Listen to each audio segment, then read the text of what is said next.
Ah, la flamme. Ah ben, si vous êtes là, laissez-moi vous parler d'une flamme qui ne s'arrête jamais et qui ne s'arrêtera jamais. La flamme du Shabbat. C'était en l'an 2000, le 1er janvier de l'an 2000. Où ça? À New York. Alors qu'on célèbre le nouveau millénaire, le New York Times décide de faire une parution tout à fait exceptionnelle. Une parution avec 3 couvertures, 3 premières pages. La première, on traite de l'actualité il y a 100 ans, en 1900. La deuxième, c'est le 1er janvier 2000, l'actualité du jour. Et la troisième, le New York Times se prête au jeu d'imaginer l'avenir du vendredi 1er janvier 2100. On essaye d'imaginer qu'est-ce qui va se passer dans 100 ans. L'actualité dans 100 ans, premièrement, un congrès qui est totalement virtuel. Nous, on sait un peu ce que c'est avec le Zoom. Mais à cette époque, c'était totalement inimaginable. Ou encore, des petits dinosaures fabriqués biologiquement comme animal domestique. Ou encore, le droit des robots qui réclament par intelligence artificielle des droits et des valeurs morales. Ou encore, des satellites capables de modifier la météo. Ou encore, Cuba qui devient le 51e État d'Amérique. Le plus surprenant de toute cette feuille, ce n'était pas les dinosaures et encore moins les satellites.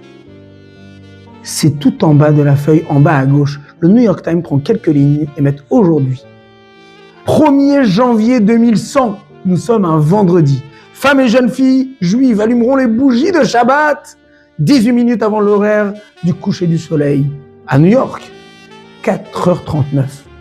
Quand on demande au rédacteur en chef, M. Joseph Lelyveld, grand rédacteur en chef depuis 1996 jusqu'à au-dessus de l'année 2000, pourquoi vous avez mis une coutume juive ancestrale dans un article qui se veut futuriste? Il répond une réponse fabuleuse. Il dit, écoutez-moi bien, qu'il y aura des dinosaures en tant qu'animal domestique, ou qu'il va avoir des robots qui vont revendiquer des droits, c'est possible. Mais j'en suis pas sûr. Qu'il va avoir des satellites qui vont modifier la météo, c'est une hypothèse. Mais j'en suis pas sûr. Je voulais que dans cette feuille, il y ait quelque chose de vrai qui se passera le 1er janvier 2100. Croyez-moi, quoi qu'il arrive, les femmes et les jeunes filles allumeront les bougies ce jour-là, vu que c'est un vendredi.